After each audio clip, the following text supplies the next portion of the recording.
Halo sobat-sobat, selamat datang di channel Review Film. Akhirnya kita sampai pada episode terakhir dari series Juvenile Justice. Setelah sekian lama dibingungkan dengan berbagai pertanyaan yang belum terjawab, semoga pada episode ini kita akan mendapatkan jawabannya. Oh ya, gimana puasa hari ini sob? Semoga tetap lancar dan kuat untuk bisa full selama 1 bulan penuh. Mari kita raih kemenangan bersama-sama. Sebelum masuk ke pembahasannya, gue mau tahu dulu nih, gimana kabar kalian hari ini? Semoga sehat selalu, biar bisa tetap menjalankan aktivitas sehari-hari, serta puasa selama 1 bulan penuh, dan biar bisa tetap nontonin pembahasan film yang ada di channel Review Film. Series dibuka dengan hakim ketua yang sedang berjalan menuju ruangannya dan mendapati sebuah surat yang berisikan tentang penolakan terdakwa Hang In-jun. Disebabkan karena hakim yang menanganinya merupakan orang yang pernah menjadi walinya saat sidang sebelumnya, yaitu sidang pada 5 tahun yang lalu. Hakim ketua baru menyadari bahwa Hakim Sim Eun-sok gugup dan takut saat bertemu dengannya,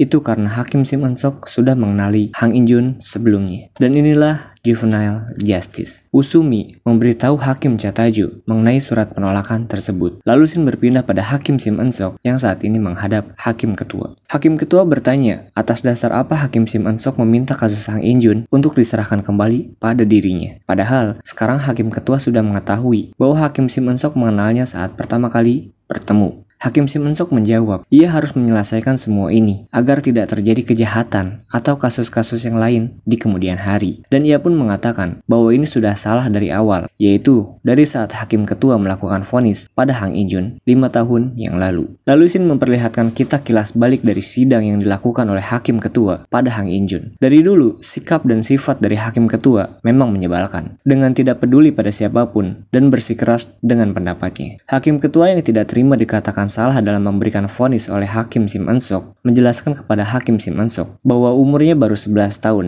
dan itu adalah pelanggaran yang pertama. Hakim yang lain pun akan memberikan vonis dengan hukuman yang sama. Namun Hakim Sim Eun-sok kembali berkata bahwa Hakim Ketua selalu merasa pendapat dari dirinya itu benar dan mengatakan bahwa anak-anak tersebut menganggap hakim dan pengadilan adalah hal yang sepele. Karena dengan membunuh orang pun mereka hanya disidang selama 3 menit dan hanya mendapatkan hukuman perlindungan anak. Sehingga saat tumbuh dewasa, para anak tersebut kembali melakukan tindak kejahatan yang lainnya. Hakim Ketua yang sudah kesal dengan ucapan dari Hakim Sim Eun-sok pun mengatakan bahwa Hakim Sim Eun-sok saat ini sudah dibebas tugaskan dari sidang perlindungan Hang In-jun serta sidang kasus pemerkosaan massal di Yeonhwa. Setelah keluar dari ruangan, Hakim Sim Eun-sok diberitahu oleh Usumi tentang kedatangan Sona dan kakaknya ke kantor pengadilan. Sona menceritakan awal dia bertemu dengan Hang In-jun di sosial media dan pertama kalinya Hang In-jun mengajaknya untuk bertemu. Namun, ia tidak menyangka bahwa Hang In-jun pun akan melakukan perbuatan asusila kepadanya. Dia bertanya, apakah Hang In-jun akan benar-benar lolos begitu saja atas apa yang telah ia perbuat? Hakim Sim Eun-sok yang merasa iba kepada Sona bertanya pada Hakim Cha Tae-ju mengenai informasi yang diberikannya perihal adanya satu pelaku lain yang terlibat dalam kasus tersebut. Di sela-sela itu, Hakim Cha Tae-ju bercerita tentang seorang gadis yang kabur dari rumah dan saat ini kasusnya sedang ia tangani, yang pada episode sebelumnya terlihat bahwa Hakim Cha Tae-ju sedang melakukan sidang terhadap gadis tersebut. Ia adalah Bak Harin, seorang gadis yang ternyata sedang hamil oleh geng yang sama yang melakukan tindakan asusila terhadap Sona. Bak Harin menceritakan bahwa otak dari pemerkosaan massal tersebut adalah Bak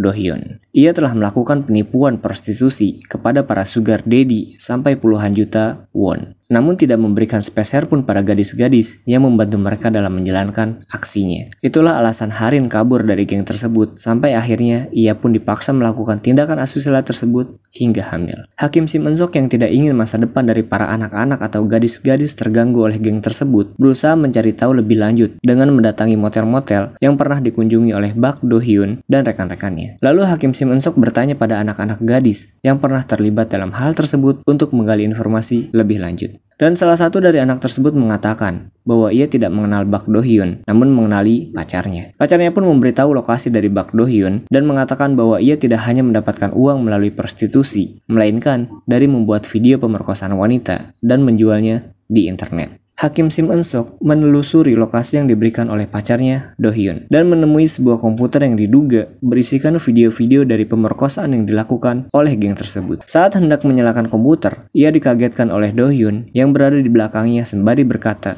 bahwa komputer tersebut sudah kosong. Tanpa basa-basi, Do Hyun menggila dengan memukuli Hakim Sim Eun-sok dan melemparnya ke berbagai sudut ruangan, lalu menusuk lengan Hakim Sim Eun-sok menggunakan sebuah pisau. Untung saja Hakim Sim Eun-sok dapat menjangkau batu bata yang ada di dekatnya untuk segera memukul kepala dari Do Hyun dan menghentikan perlakuannya yang menggila. Namun hal itu hanya berlangsung sementara. Setelah merasa pulih, Do Hyun kembali menghajar dan mencekik Hakim Sim Eun-sok hingga Hakim Sim Eun-sok hampir kehabisan nafas. Untung saja pihak kepolisian segera datang ke lokasi tersebut. Ia kembali ke kantor pengadilan dan bertemu dengan hakim ketua yang langsung memberikannya pertolongan pertama. Kemudian ia bertanya, siapakah yang menangani kasus Hang In-jun saat ini? Hakim ketua pun menjawab, dirinya lah yang menangani kasus tersebut saat ini, dan menyuruh Hakim Sim Eun-sok untuk segera pergi ke rumah sakit karena khawatir luka yang dialaminya semakin parah. Besoknya sidang tersebut berlangsung, dimulai dari kuasa hukum Hang In-jun. Ia menjelaskan dan menjabarkan alasannya mengenai Hang In-jun yang tidak terlibat dalam komplotan pemerkosaan massal tersebut karena DNA-nya tidak ditemukan pada tubuh Seon-a. Lalu hakim ketua memberikan kesempatan pada saksi, yaitu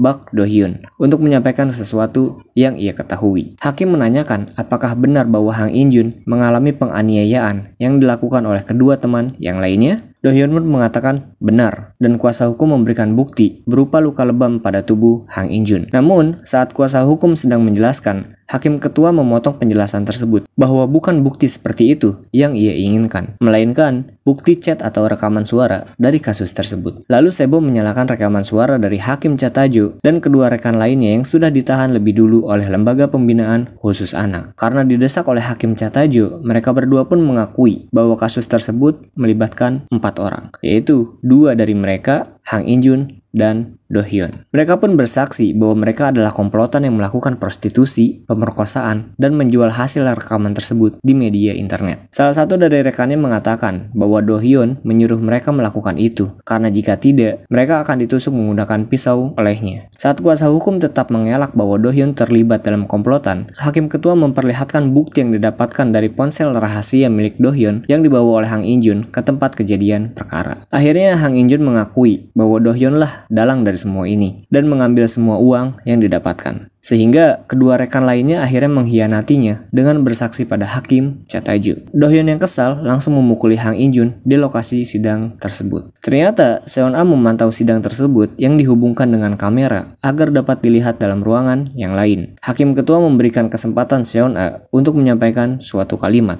dan ia pun mengatakan, "Tolong kembalikan hidup saya seperti semula." Karena hidup dari Seon-a saat ini sudah sangat kacau, dengan stigma dari masyarakat yang buruk dan dikeluarkan dari sekolah. Sidang tersebut pun selesai, dan hakim ketua menyerahkan kembali kasus tersebut pada Kejaksaan Negeri sebagai kasus pidana, dan bila terbukti salah, akan diberikan hukuman yang maksimal. Sebelum selesai, hakim ketua meminta maaf kepada semua orang, terutama Hakim Sim Eun-sok, karena sudah memberikan vonis yang tidak sesuai pada 5 tahun yang lalu, dan mengatakan bahwa ia tidak akan melibatkan perasaan saat menjadi seorang hakim. Namun ternyata itu tidaklah berlaku jika berada pada divisi pidana anak. Besoknya, sanksi dari Hakim Sim Eun-sok mengenai pelanggaran bahwa hakim tidak boleh memiliki hubungan dengan terdakwa diselenggarakan. Sepertinya hasil komite dari sanksi terhadap Hakim Sim Eun-sok membuat dirinya dibebas tugaskan dari seorang hakim, seperti yang sudah pernah terjadi pada Hakim Kang di episode sebelumnya. Ia memasuki ruangan sidang untuk sekedar melihat-lihat, karena sebentar lagi dirinya tidak akan ada lagi di ruangan tersebut. Lalu datang Hakim Cha Tae-jo yang meminta maaf bahwa ia baru tersadar. Selama ini, vonis atau hukuman yang diberikan oleh Hakim Sim Eun-sok merupakan hukuman yang setimpal kepada para pelaku kejahatan anak, dan bukanlah hukuman yang terlalu kejam seperti pandangan dari masyarakat yang mengecap Hakim Sim Eun-sok sebagai hakim yang kejam. Setelah sampai di rumahnya, Hakim Sim Eun-sok membuka kotak yang selalu diperlihatkan sekilas pada episode-episode sebelumnya. Ternyata itu berisikan barang-barang yang dimiliki oleh Chan, anak dari Hakim Sim Eun-sok dan Namgung Iwan, yang menjadi korban dari kasus pelemparan batu bata dari atas gedung sekolah oleh Hang In-jun. Ia menangis karena merindukan anaknya dan teringat dengan segala momen bersamanya. Ternyata benar, Hakim Sim Eun-sok mendatangi makam dari anaknya dengan membawa sebuah bunga berwarna putih seperti yang pernah kita lihat pada episode sebelumnya. Scene ditutup dengan Hakim Sim Eun-sok yang sepertinya sedang menulis sebuah buku berisikan menceritakan tentang dirinya yang pernah menangani berbagai macam kasus dari episode 1 sampai episode terakhir. Namun sebelum selesai, kita melihat bahwa Hakim Sim Eun-sok kembali menjadi seorang hakim dan menangani lagi sebuah kasus peradilan anak. Ternyata, ia saat ini menghadapi kembali anak yang pernah dihukum dengan perlindungan maksimal selama 2 tahun pada episode 2 yang lalu, yaitu Bak Song-woo, seorang anak yang terlibat dalam kasus pembunuhan siswa SD Yeonhwa pada episode pertama. Namun anak tersebut kini sudah berubah tampilannya, dengan tato di sekujur tubuhnya dan anting yang ada pada telinganya. Ini menunjukkan bahwa waktu sudah berjalan 2 tahun lamanya setelah kasus terakhir, yaitu pemerkosaan massal di Yeonhwa. Karena Baek Song-woo menjalani perlindungan selama 2 tahun lamanya, sepertinya ini akan menjadi landasan untuk season 2 nantinya. Tunggu aja ya sob. Dan episode 10 pun selesai. Nah, setelah menonton semua episode dari series Juvenile Justice, gue akan coba rangkum sedikit dari episode awal sampai episode terakhir. Pada episode pertama, kita diperlihatkan dengan seorang anak berusia 14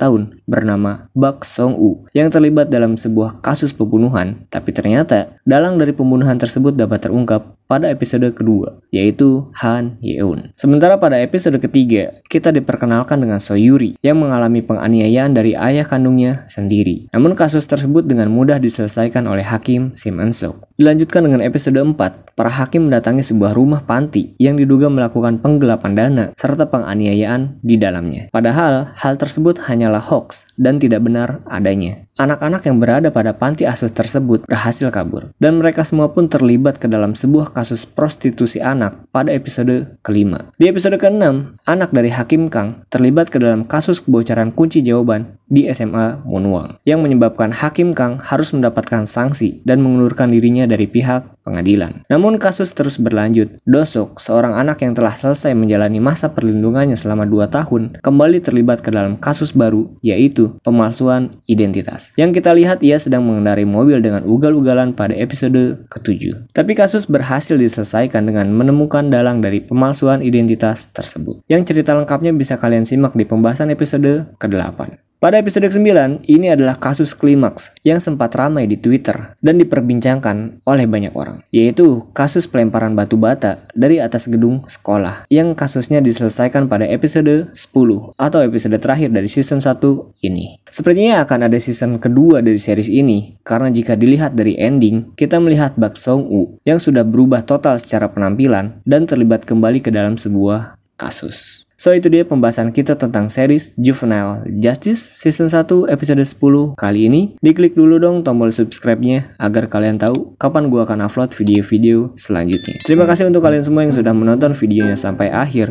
Gue benar-benar apresiasi kalian semua yang sudah meluangkan waktunya. Silahkan tinggalkan komentar berupa saran yang membangun untuk gue, agar kedepannya gue bisa jadi lebih baik lagi. So ini dia channel review film. Sampai bertemu di video selanjutnya. Goodbye.